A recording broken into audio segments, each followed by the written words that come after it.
مصر کے ایک مشہور قاری گزرے ہیں، قاری عبدالباسط عبدالصمد. آپ نے ان کی تلاوت بھی سنی ہوگی، نام بھی سنا ہوگا. مجھے اللہ نے ایک موقع دیا امریکہ میں ان کے ساتھ 1 مہینہ گزارا. وہ 1 مہینہ ہم ایک ہی جگہ پہ گزارا ہم نے. وہ قرآن مجید کی تلاوت کرتے تھے اور جیسی مجلس ہوتی اردو میں یا انگریزی میں میں اس کے متعلق کچھ تھوڑی بات چیت کر دیتا تھا. وہ مجھ سے بہت محبت فرماتے تھے. ایک مرتبہ انہوں نے قرآن مجید پڑھا تو لوگ بہت خوش ہوئے ان کی تلاوت سن کے، اور واقعی اللہ نے کیا ان کی آواز کے اندر جاذبیت رکھی تھی کہ دل کھنچ جاتا تھا. تو اس بندے نے ان سے پوچھا کہ قاری صاحب، آپ نے کبھی قرآن پاک کا معجزہ دیکھا؟ تو وہ کہنے لگے کہ ہاں، میں نے قرآن پاک کے کئی معجزے آنکھوں سے دیکھے. اس نے کہا کوئی ہمیں بھی سنائے. تو قاری صاحب نے یہ واقعہ سنایا. کہنے لگے کہ مصر کے ایک صدر گزرے ہیں، شاید جمال عبد الناصر کا نام لیا تو یا کسی اور کا. کہنے لگے کہ وہ رشیا گئے کسی کام کے لیے.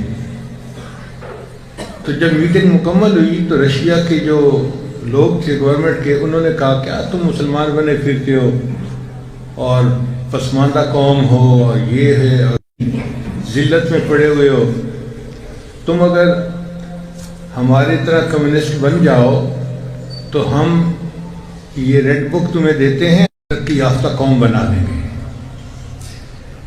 اب بادشاہ نے اپنی طرف سے کچھ بات تو کی، لیکن دل کو تسلی نہیں ہوئی کہ مجھے جیسے اسلام کی نمائندگی کرنی چاہیے تھی میں نہیں کر سکا.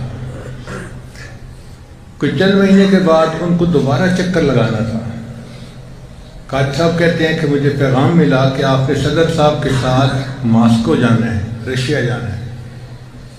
قاری صاحب کہتے ہیں میں بڑا حیران کہ قاری عبدالباسط کی ضرورت پڑے سعودی عرب میں، پاکستان میں، انڈیا میں جہاں مسلمان بستے ہیں. ماسکو میں تو کمیونسٹ ہیں تو وہاں قاری عبدالباسط کی کیا ضرورت. خیر میں نے تیاری کی اور میں بھی ساتھ چلا گیا. وہاں ان کی آپس میں میٹنگ ہوئی. میٹنگ کے بعد پھر کچھ انہوں نے ٹائم رکھا ہوا تھا آپس میں ڈسکشن کا. اب بجائے اس کے کہ وہ پھر اپنی کمیونزم کی بات کرتے، جمال عبد الناصر نے ان سے کہا کہ یہ میرے ساتھی ہیں، یہ آپ کے سامنے کچھ پڑھیں گے.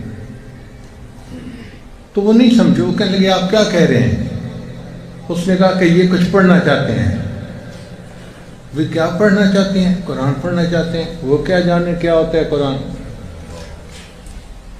ان کا بھی ہم تو نہیں جانتے یہ کیا پڑھنا چاہتے ہیں. اس نے کہا 12 بجے سے پڑھنے دو. قاری صاحب کہتے ہیں مجھے صدر صاحب نے اشارہ کیا کہ قرآن پڑھو، اور میں نے تو پھر سورہ طٰہٰ کی آیتیں پڑھنی شروع کر دیں. طٰہٰ ما انزلنا علیک القرآن لتشقیٰ الا تذکرۃ لمن یخشیٰ.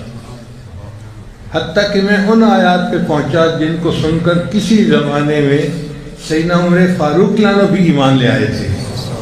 اننی انا اللہ لا الہ الا انا فاعبدنی واقم الصلاۃ لذکری.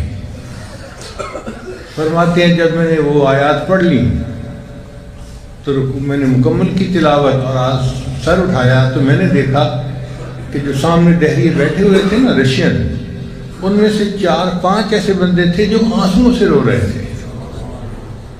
جمال عبد الناصر نے ان سے پوچھا کہ آپ لوگ رو کیوں رہے ہو؟ انہوں نے کہا کہ ہم نہیں سمجھتے اس نے کیا پڑھا، ہمیں کچھ پتہ نہیں ہے، ہم نہیں جانتے اس کے معنی کو، لیکن اتنی بات ہے کہ اس کلام میں کوئی تاثیر ایسی تھی کہ دل پر اثر ہوا اور خود آنکھوں ہماری آنسوں سے آنسو نکل آئے. قاری صاحب کہتے ہیں میں نے قرآن کا معجزہ آنکھوں سے دیکھا. جو قرآن پاک کو مانتے نہیں، قرآن پاک کو جانتے نہیں، یہ قرآن پاک ان کے سامنے پڑھا جاتا ہے، ان کے دلوں پہ بھی اثر پیدا کر دیتا ہے.